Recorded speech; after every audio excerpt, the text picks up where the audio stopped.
तरह दिल की यही लगन है, मन का यही कथन है, हाँ दिल की यही लगन है, मन का।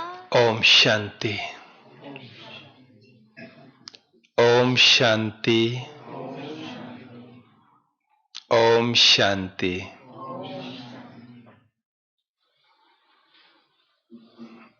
18 जनवरी 1969 शिव बाबा का साकार रथ इस सृष्टि के आदि पिता प्रजापिता ब्रह्मा बाबा का पुरुषार्थी जीवन संपूर्णता की मंजिल तक पहुंचा और बाबा ने संपूर्णता को प्राप्त करते हुए फरिश्ते रूप को धारण किया और इस स्थूल वतनवासी से सूक्ष्म वतनवासी बने। मुरली में उसके बाद की मुरली में आया कि केवल ड्रेस और कमरा बदला है बाबा ने। बाबा हमारे साथ ही है, लेकिन स्थूल शरीर से फरिश्ता स्वरूप और स्थूल वतन से सूक्ष्म वतन, ये परिवर्तन किया और वो संपूर्णता को प्राप्त किया। अब हम सभी जो ब्रह्मा वत्स हैं, इस ईश्वरीय विश्वविद्यालय में पढ़ाई कर रहे हैं, तो किसी लक्ष्य के साथ पढ़ रहे हैं। ऐसा नहीं है कि ठीक है जैसे अन्य सभी सत्संग में जाते हैं ऐसे यहां भी सत्संग में गए, घंटा 2 घंटा जो भी सत्संग करना है करके वापिस आ गए और एक ये रूटीन बन गया। ऐसा नहीं है। हम ईश्वरीय विश्वविद्यालय में है, एक निश्चित पाठ्यक्रम है और उस पाठ्यक्रम के हिसाब से हमें उसको पूरा करना है, एग्जाम देनी है और डिग्री प्राप्त करनी है, और वो भी first class, first degree, pass with honour जिसको बोलते हैं, वो प्राप्त करनी है। इस मंजिल, इस लक्ष्य के साथ हम आगे बढ़ रहे हैं।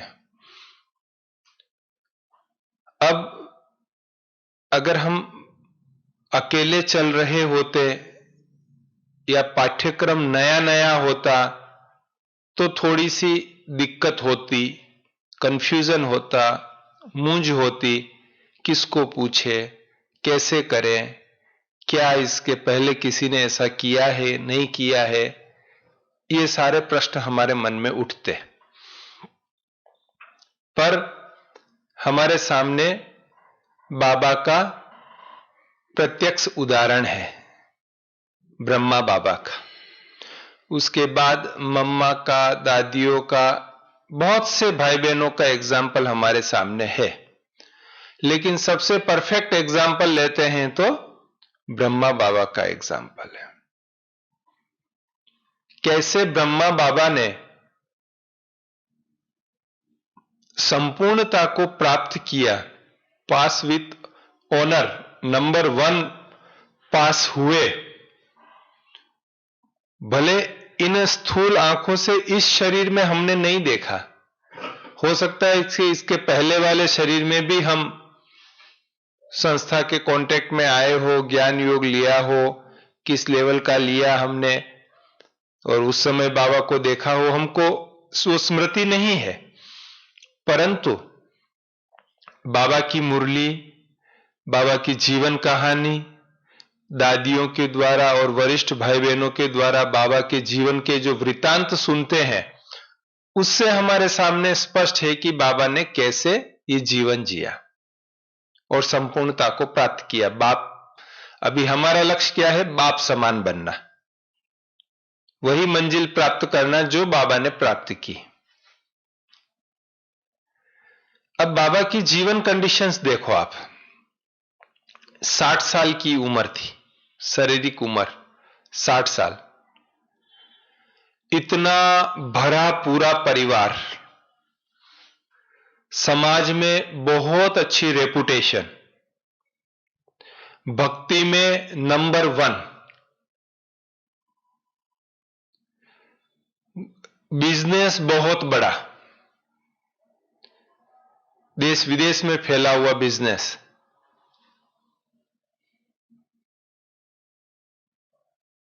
ऐसी सब परिस्थिति में भी जब शिव बाबा की प्रवेशता हुई तो कैसे एक झटके से अपने मन को परिवर्तन किया। एक ही झटके से, यहां तक कि बिजनेस का हिसाब करने भी नहीं गए, पार्टनर को टेलीग्राम लिख दिया कि जो हिसाब बनता हो मुझे भेज देना।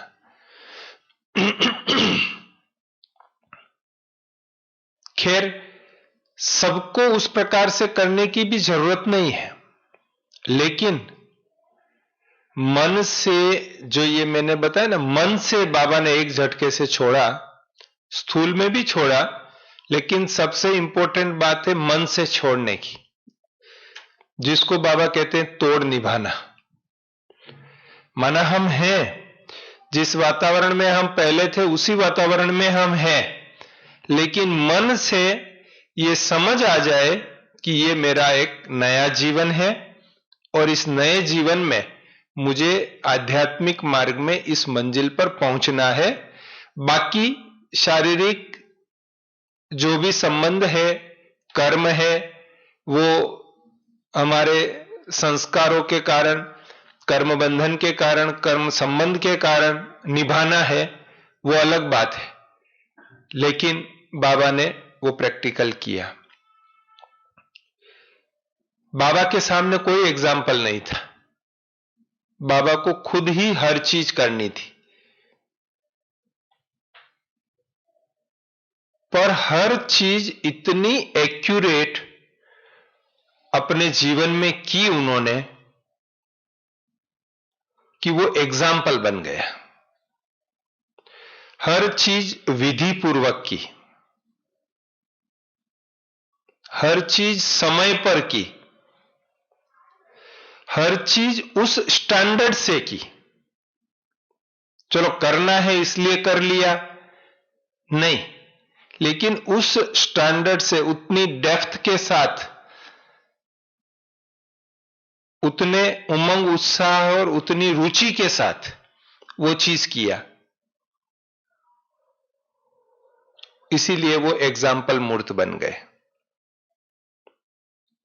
तो अभी हमें भी बाप समान बनना है, सभी का लक्ष्य यही है कि बाप समान बनना है।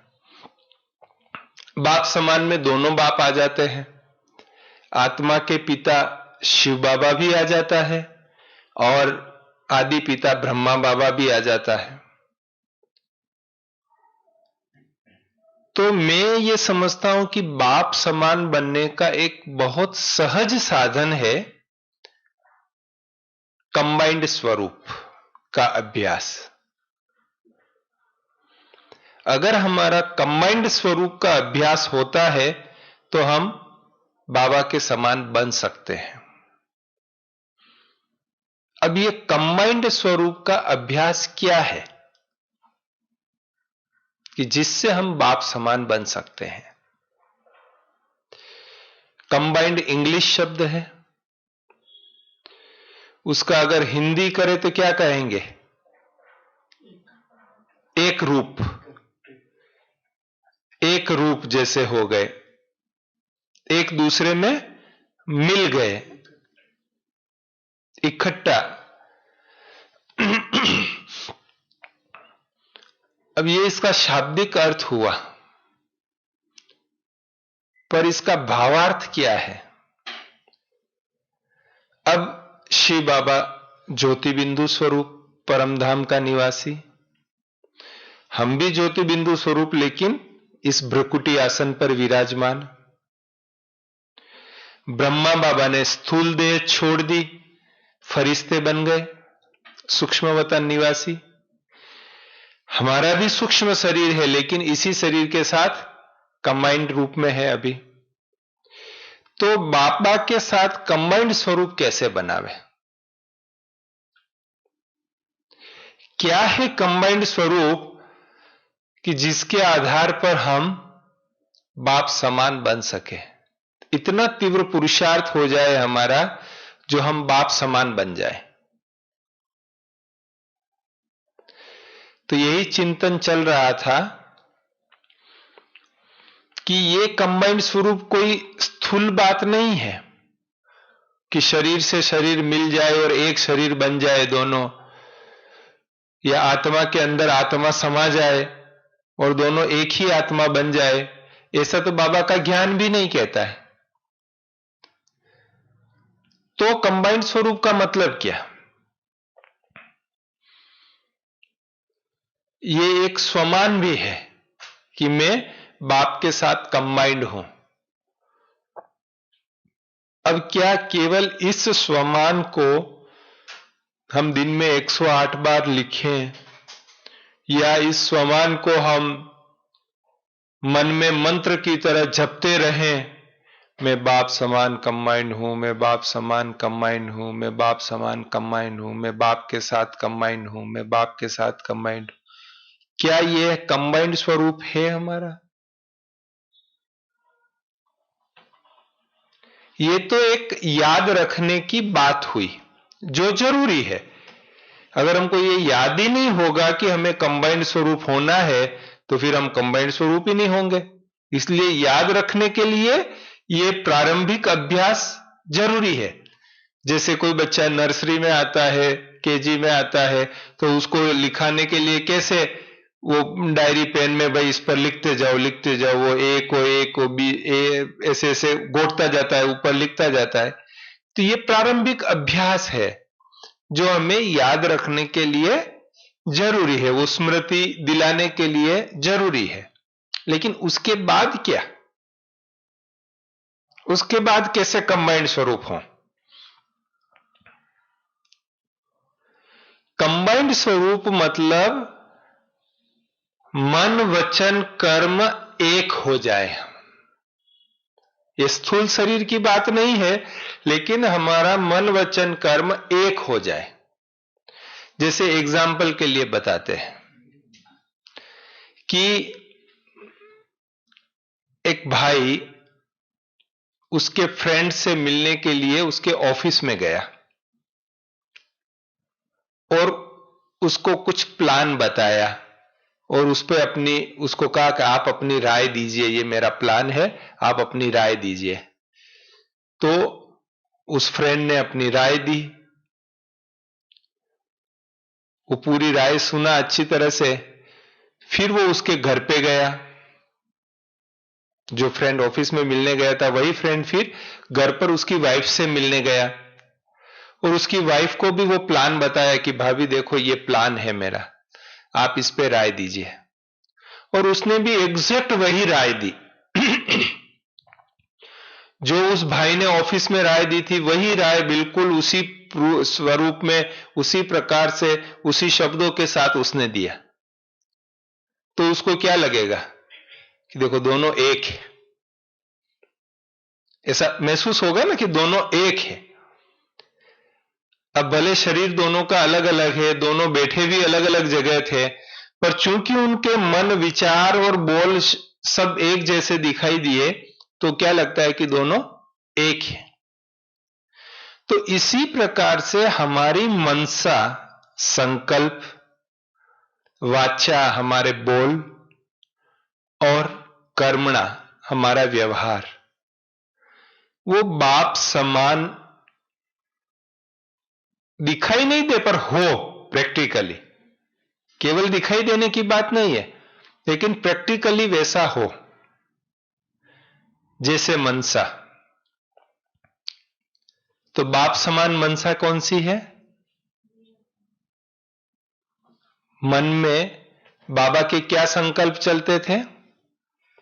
शिव बाबा के और ब्रह्मा बाबा के। शिव बाबा के क्या संकल्प थे? किस संकल्प से शिव बाबा ने अवतरण किया? कि इस पतित दुनिया को पावन दुनिया बनानी है। जो सभी कलयुगी दुख दर्द में पड़े हुए हैं उनको उससे छुड़ाकर सतयुगी सुख का वर्षा देना है। सभी को रावण की जेल से छुड़ाकर सतयुग की राजाई देनी है। ये बाबा का संकल्प था और इस संकल्प से बाबा ने अवतरण लिया। ब्रह्मा बाबा का संकल्प कि जो शिव बाबा कह रहा है वो मुझे एक्यूरेट करना है, मुझे उदाहरण मूर्त बनना है, क्योंकि मेरे पीछे लाइन है, पूरा वंश है। बीज बना ब्रह्मा बाबा आदि पिता और पूरा वंश उसके पीछे है। सदा सभी के लिए शुभ भावना शुभ कामना रखनी है। ब्रह्मा बाबा के सामने भी कितने पेपर आए थे, कितनी परीक्षाएं आई थी, अपनों की ओर से भी आई थी, परायों की ओर से भी आई थी, जानने वाले की ओर से भी आई थी, अनजाने की ओर से भी आई थी। धन की परीक्षाएं भी आई थी, तो शरीर की परीक्षाएं भी आई थी, समाज की परीक्षाएं भी आई थी, तो परिवार की परीक्षाएं भी आई थी। सारी परीक्षाएं आई, लेकिन भाव क्या रहा? मन का भाव सदा ही शुभ, सदा ही शुभ। अनन्य बच्चा भी ग्लानि करने लग जाता है तो भी शुभ। क्षमा, सदा क्षमा भाव, इतने तक क्षमा भाव जो हम कल्पना नहीं कर सकते, इतने तक क्षमा भाव। रमेश भाई जी बाबा का एक बहुत ही विशेष उदाहरण सुनाते थे। साकार बाबा के समय की बात है, तो एक भाई समर्पित रूप से मधुवन में सेवाएं देता था, समर्पित था, लेकिन उसको देह अभिमान की बीमारी बढ़ी, फेमिलियरिटी के बीमारी में फंसा और मधुवन की ही समर्पित बहन को लेके भाग गया, शादी कर लिया। अभी सभी यही कहते थे उसने काला मुंह कर लिया, काला मुंह कर लिया, उसके नाम लेके यही कहते थे, ऐसे ही याद करते थे। 1-2 साल बीत गए। अचानक एक दिन वो मधुवन आया। मधुवन आया तो अब इतना उसको अंदर से ग्लानि हो रही थी, अंदर से पश्चाताप हो रहा था कि वो गेट के अंदर नहीं आया, पांडव भवन के गेट पर ही खड़ा था, रो रहा था। अंदर चारों तरफ आवाज हो गई कि वो जिसने काला मुंह किया है वो आया है, जिसने काला मुंह किया है आया है, ऐसे करके अंदर सब आवाज होने लगी। रमेश भाई जी ब्रह्मा बाबा के साथ झोपड़ी में बैठे हुए कुछ कारोबार कर रहे थे, तो बाबा को तो पता नहीं था, समाचार बाबा को मिला नहीं था, दोनों ही बैठ के कारोबार कर रहे थे। तो बाहर जब बहुत आवाज हुई तो फिर एक मनमोहिनी दीदी ने लच्छू दादी को कहा, जो ब्रह्मा बाबा को संभालती थी, भोजन करवाती थी, उनका सारा काम करती थी लच्छू दादी, तो उनको बोला कि लच्छू जा बाबा को बता कि जिसने काला मुंह किया ना वो आया है, गेट पर खड़ा हुआ है, रो रहा है। तो लच्छू दादी तो बड़ी साक्षी मूर्ति थी, तो गई बाबा के पास, बाबा बाबा, बोले बच्ची क्या हुआ? कि बाबा वो जिसने काला मुंह किया ना वो आया है, गेट पर खड़ा है, रो रहा है। जैसे ही बाबा ने उसका नाम सुना, बाबा रमेश भाई के साथ की मीटिंग को वहीं छोड़ के उठ के खड़ा हुआ और भागा भागा सीधा गेट पर गया। गेट पे जाके देखा तो वो रो रहा था, तो उसको गले लगाया, उसको अंदर लेके आए, बच्चे आओ बच्चे आओ। अंदर लेके आया। रमेश भाई तब तक बाहर आ गए थे झोपड़ी से, आंगन में आके देख रहे थे बाबा को कि बाबा कैसे उसको गले लगाया और लेके आ रहे हैं। और फिर अंदर आके एक भाई को बोला कि जाओ बच्चे को कमरे में ले जाओ और बच्चा तैयार होके फिर मेरे पास आवे। तो उसको कमरे में ले गया और फिर बाबा वापिस झोंपड़ी में जाके बैठा। तो रमेश भाई भी गए। तो रमेश भाई, बाबा बोले हाँ बच्चे बोलो क्या कह रहे थे तुम। तो रमेश भाई ने कहा बाबा वो बात तो बाद में करेंगे अपन। तो कि अच्छा और क्या पूछना है आपको। तो बाबा एक चीज मेरी समझ में नहीं आई। कि बच्चे क्या समझ में नहीं आया। कि हम जब बॉम्बे से आता हूं मैं, तो मेरे लिए नियम है कि पहले रूम में जाऊं, तैयार होऊं, नाऊ धोऊं और मुरली पढ़ूं और उसके बाद आपसे आके मिलूं। ये हमारे लिए नियम है, मेरे लिए और बाकी सबके लिए भी नियम है, जबकि हमने कोई गुनाह नहीं किया हुआ है। और उसने ऐसा कर्म किया जो यज्ञ की बदनामी हुई,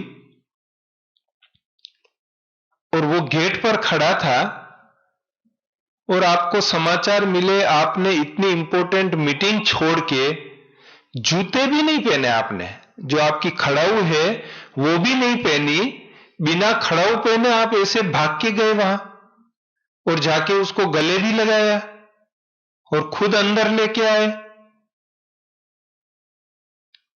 ये क्या राज है, इसको मैं नहीं समझा कि हमारे लिए ये और उसके लिए ऐसा। तो ऐसा क्यों किया आपने, या इसके पीछे क्या राज है। तो बाबा ने उसको समझाया कि बच्चे ये कलयुग है, सभी पुरुषार्थी है, संगम युग में आए हैं, पुरुषार्थ कर रहे हैं, गलतियां होती हैं, लेकिन उन गलतियों को अगर बाप भी माफ नहीं करेगा तो उस आत्मा के पास कौन सा ठिकाना रहेगा। अंतिम ठिकाना तो एक बाप ही है। आप बच्चे तो उनको कोई उससे जाके बोलता भी नहीं, कोई उसको माफ नहीं करता, लेकिन जब वो बाप के दर पर आ गया है, उसके मन में रियलाइजेशन है कि उससे कोई गलती हुई है, तो बाप तो माफ करेगा ना। एक अंतिम ठिकाना तो यही है।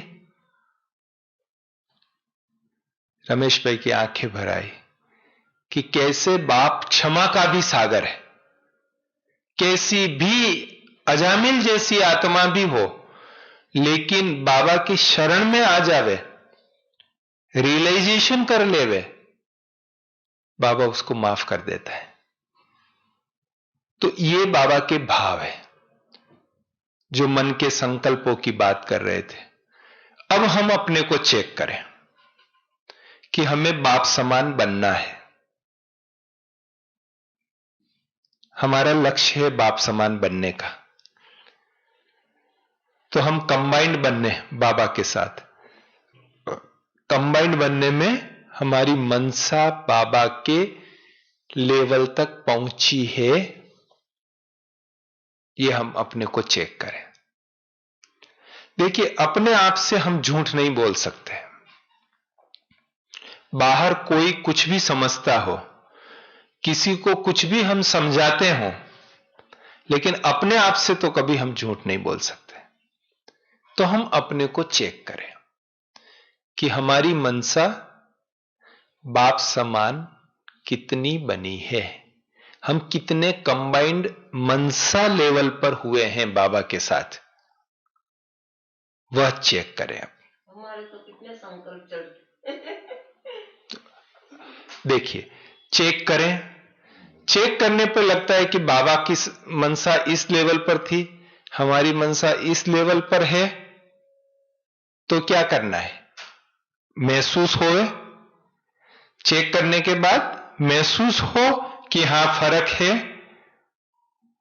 जब महसूस हो तो उसके बाद संकल्प आए कि मुझे समान बनना है,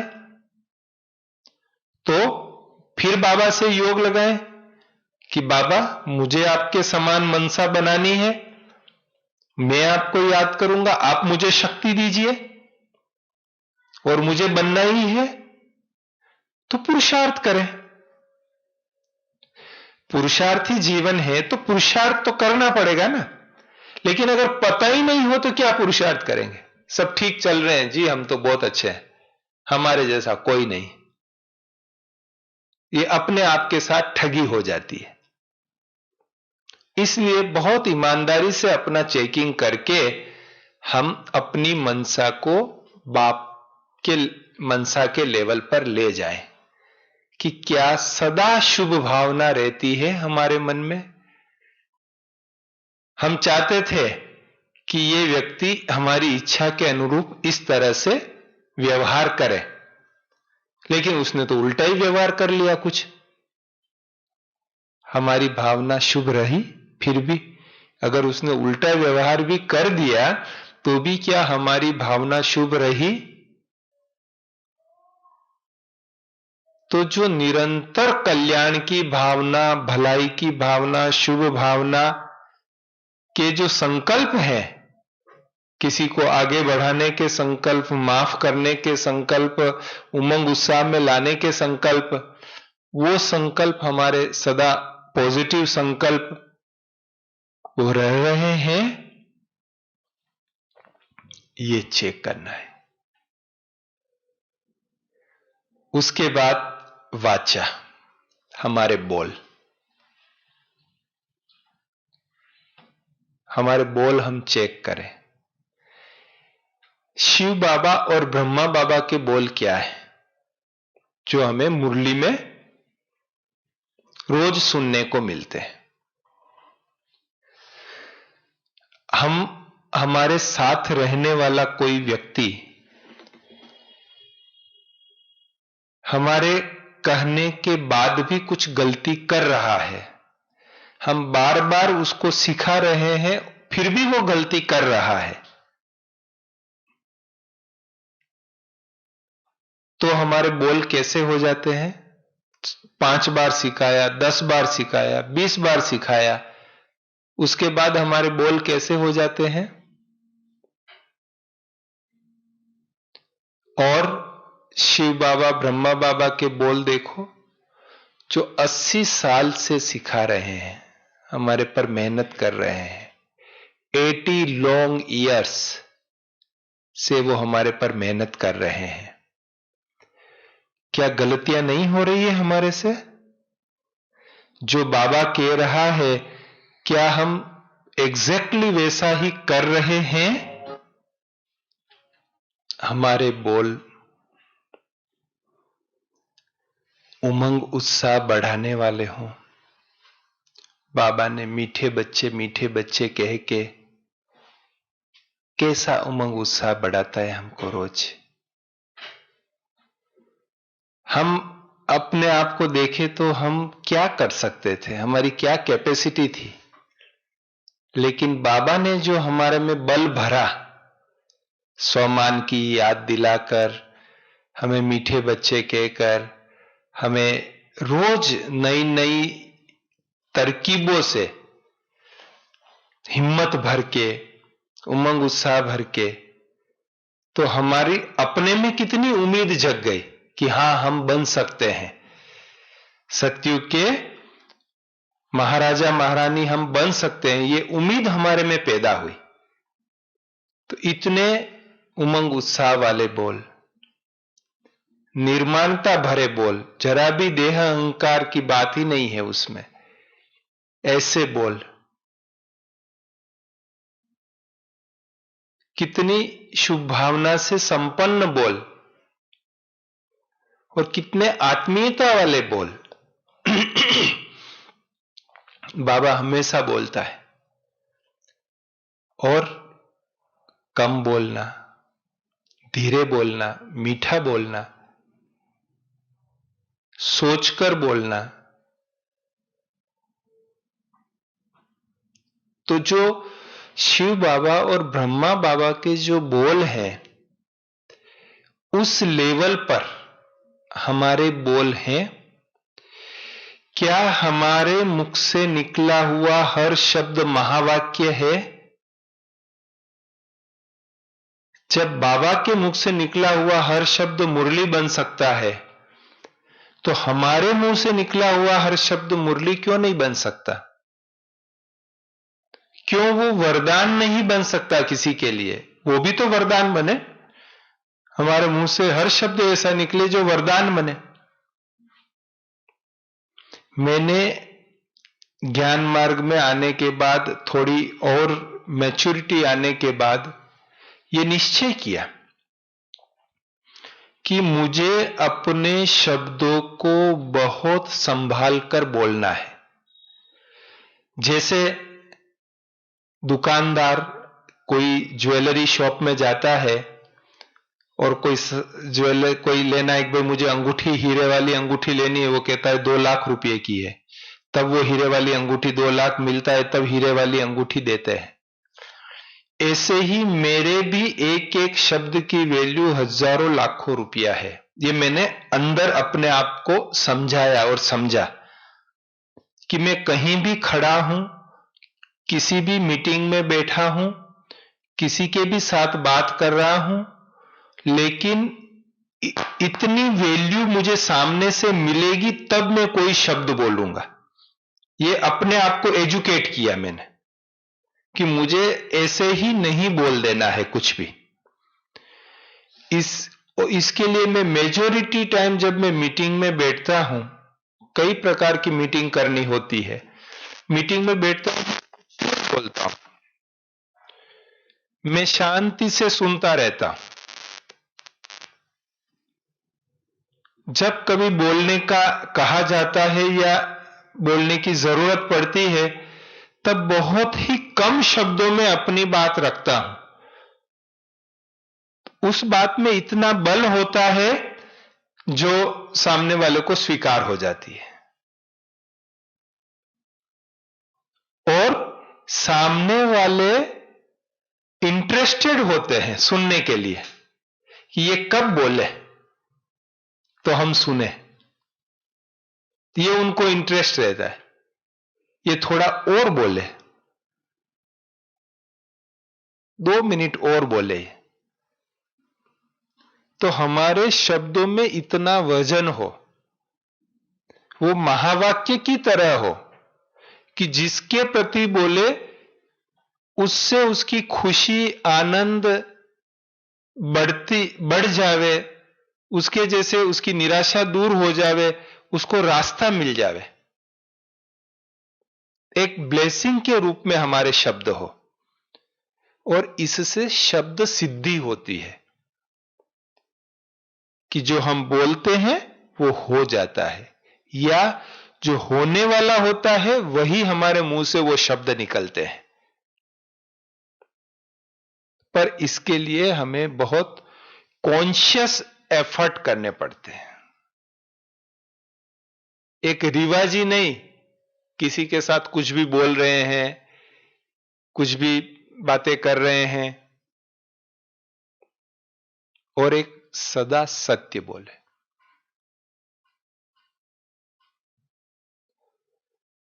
आपको सत्य बोलने से कोई फांसी पर नहीं चढ़ाएगा। क्या होगा? ज्यादा से ज्यादा क्या होगा? हम सत्य बोलेंगे तो हमारा काम नहीं होगा। कोई हमसे थोड़ी देर के लिए किनारा कर लेगा, लेकिन हमारे मन में तो उसके प्रति कोई दुर्भावना नहीं है। हमारा मन तो बाप समान शुद्ध भावना से संपन्न है। अगर हमारे सत्य बोलने से भी किसी को थोड़ी चोट लग रही है, मिसअंडरस्टैंडिंग हो रही है, ऐसी कुछ हो रहा है, तो वो थोड़े समय के लिए ही रहेगा, क्योंकि शुभ भावना के कारण उसको रियलाइज हो जाएगा कि नहीं, इनके मन में ऐसी कोई बात नहीं है, इन्होंने तो सत्य ही बताया है जो कहा है। बहुत से लोगों को देखा, अकारण है, कोई कारण नहीं है, असत्य बोल रहे हैं। छोटी छोटी बातों में एक असत्य बोल रहे हैं। क्यों? क्या जरूरत है असत्य बोलने की? जो है सत्य बोलो, कोई इज्जत जाने वाली नहीं है सत्य बोलने में, और इज्जत बढ़ेगी। मैंने निर्वेर भाई जी से ये विशेष रूप से सीखा। निर्वेर भाई जी दिनचर्या की भी छोटी मोटी बात को, कोई भी आके बैठता है और कुछ बात होती है कि भाई साहब अच्छा आज मैं आपसे मिलने आया था तो आप रूम में थे, तो भाई आज थोड़ा सा मुझे थकान लग रही थी तो मैंने आराम किया। ऐसा नहीं कि मैं रूम में बैठ के पढ़ाई कर रहा था या मैं योग कर रहा था, जो कर रहे थे वो कर रहे थे। माना इतनी स्पष्ट रूप से अपना जीवन आईने की तरह ट्रांसपेरेंट वो इतना रखते हैं कि बहुत प्रेरणा मिली मुझे कि क्यों छोटी छोटी बात में भी हम बातें क्यों बनावे, हम युक्ति युक्त क्यों चल, जो है वो है, सत्य बोले। इससे लॉन्ग रन में हमारी वो इमेज होगी कि ये व्यक्ति जो बोलेगा ना, ये सत्य ही बोलेगा। और मैंने बहुत कॉन्शियसली इस पर एफर्ट्स किए कि हम सत्य पिता की संतान है।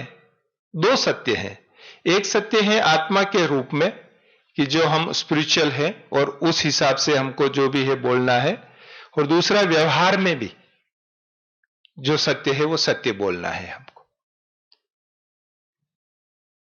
तो हमारे शब्द अगर हम बाप समान स्थिति उस पे ले आएंगे लेवल पर कि जो बाबा के शब्द हैं वैसे ही हमारे शब्द हो जाएंगे, तो हमें शब्द सिद्धि मिल जाएगी। हमारा हर बोल वरदान बन जाएगा। हमारा हर बोल निराश आत्माओं में आशा का संचार कर देगा। कल रात ही किसी दूर के संबंधी से बातचीत हो रही थी फोन पर, तो उन्होंने कहा कि अब तो मैंने दुकान पर जाना कम कर दिया है, बच्चा संभाल रहा है सारा तो उस पर ही छोड़ दिया है।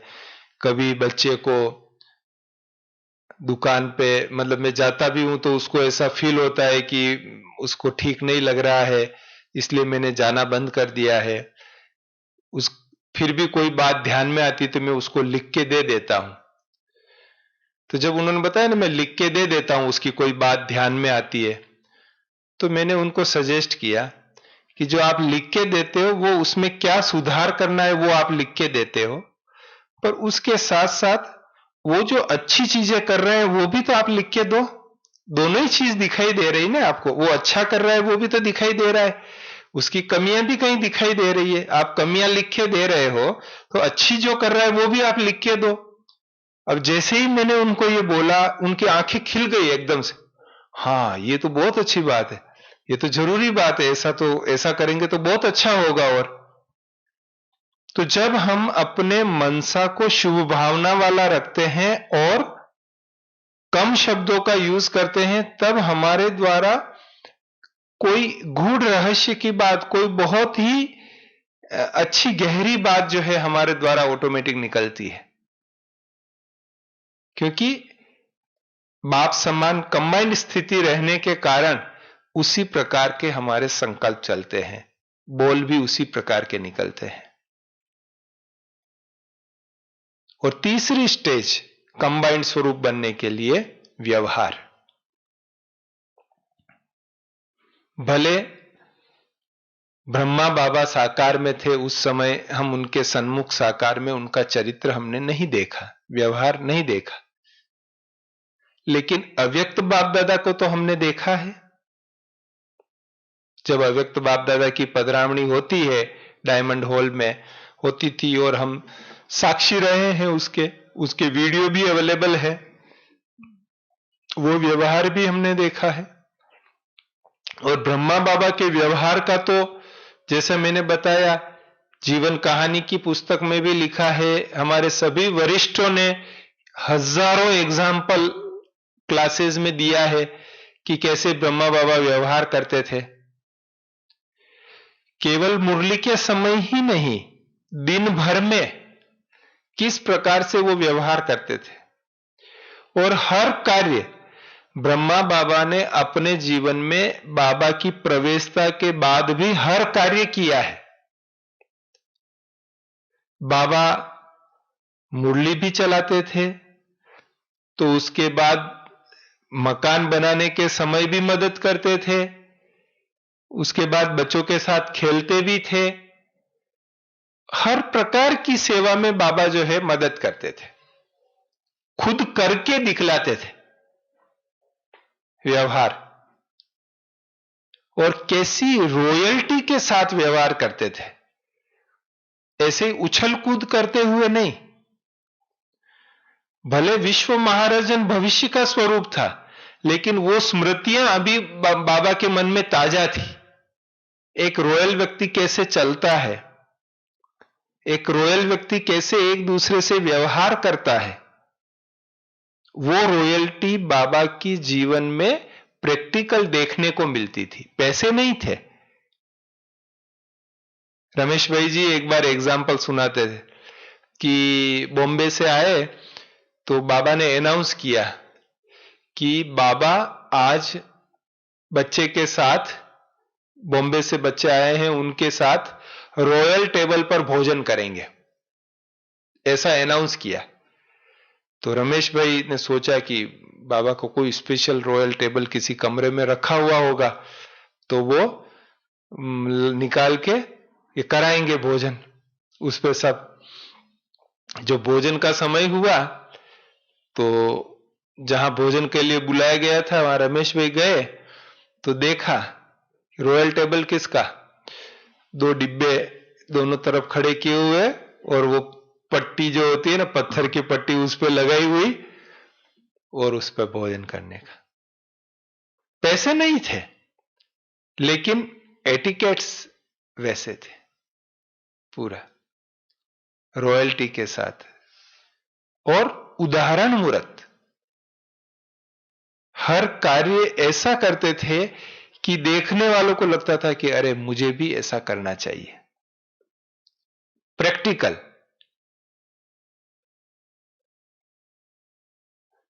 इतनी बड़ी एज में होते हुए भी बच्चों के साथ, जब बेगरी पार्ट चल रहा था, यज्ञ में कुछ भी नहीं था खाने पीने का, इतने भाई बहने रहते थे, तो बाबा बच्चों को लेके जंगल में जाते थे, फल इकट्ठा करते थे हर प्रकार से। और खर्च के लिए बाबा ने अपने ऊपर मिनिमम खर्च किया, मिनिमम खर्च। आप सभी जानते हैं कि जब शिव बाबा की प्रवेशता हुई और बाबा ने अपना लौकिक सब कुछ त्याग किया, तो 5-7 माताओं का ट्रस्ट बनाकर सब कुछ धन जो उस समय लाखों रुपए में था, 30-35 लाख कहते हैं उस समय 1936 में, वो माताओं को दे दिया कि अभी जैसे शिव बाबा चलाए वैसे चलो। और उस धन से 300, 350, 400 बच्चों की पालना 14 बरस तक हुई पाकिस्तान में। फिर इंडिया में ट्रांसफर हुए, धन खत्म हो गया। उसी धन में से जो थोड़ा बहुत बचा था वो यहां किराए पर मकान लिया और किया और खत्म हो गया। उसके बाद बाबा ने अपने ऊपर, पहले भी उसके बाद भी बाबा ने अपने ऊपर मिनिमम खर्च किया, जो जीवन को चलाने के लिए अति जरूरी है उतना ही खर्च। बाबा का जो कैसे तो राजा महाराजा जैसा जीवन था, पहले हीरे के व्यापारी थे तब, और कैसा जब शिव बाबा का बने तो कुर्ता भी ऐसा पहनते थे जिसमें कॉलर नहीं था, बिना कॉलर का कुर्ता पहनते थे बाबा, लकड़ी की खड़ाऊ पहनते थे। और बाबा की झोपड़ी का सीन आपने देखा होगा, नहीं तो आपको बताएंगे। वो खजूर के पत्तों की बनी हुई झोपड़ी, उसमें बाबा बैठकर सबसे मिलते थे और कारोबार करते थे, जबकि नए मकान बन चुके थे। फिर भी बाबा ने कहा नहीं बच्चा, बाबा तो गरीब निवाज है, तो वहां बैठ के काम करते थे। खाने में बिल्कुल कम मात्रा में बाबा खाते थे, कहते थे बस 2-3 गिट्टी खाते थे बाबा, इतना ही, केवल इतनी सी रोटी होती थी, 1-2 रोटी खाते थे बस। मिनिमम अपने पर खर्चा, क्योंकि उनको पता था मैं दूसरों के धन का मेरे पर उपयोग करूंगा तो मुझे उतना ही रिटर्न करना पड़ेगा। तो कोई सुख सुविधा अपने लिए नहीं ली बाबा ने। तो बाबा के व्यवहार का तो बहुत बड़ा चरित्र है, जितना हम वर्णन करें उतना कम है, लेकिन प्रैक्टिकल ये व्यवहार बाबा ने किया। तो हमारे व्यवहार को हम चेक करें कि हमारा व्यवहार बाप समान कितना बना है, हम व्यावहारिक रूप से कितना कंबाइंड हुए हैं बाबा के साथ। तो अगर हम ये मनसा वाचा कर्मणा बाबा के साथ कंबाइंड हो जाते हैं, यानी जो बाबा की मनसा वाचा कर्मणा है उसके साथ हमारी मैच कर लेते हैं, तो बाप समान बन सकते हैं। अब कभी मन में यह प्रश्न आता है, कैसे हो सकता है, इतनी ऊंची स्थिति हम कैसे बना सकते हैं? हमारे लिए तो संभव ही नहीं है, हम तो ज्ञान में बहुत लेट आए, हमारे से तो हमारा तो कितना और कामकाज रहता है, तो हम वो करें कि ऐसी स्थिति बनाएं। पर वास्तव में आप देखने जाओ, अभी जितना मैंने आपको सुनाया, इसमें आपको कुछ भी छोड़ना नहीं है, केवल अंदर से अपने को बदलना है। उल्टा ये करने से और आपकी बचत ही होगी, समय भी बचेगा, संकल्प भी बचेंगे, धन भी बचेगा, सब कुछ बचेगा ही, और आप अच्छी व्यवहार कर सकोगे और अच्छा जीवन जी सकोगे।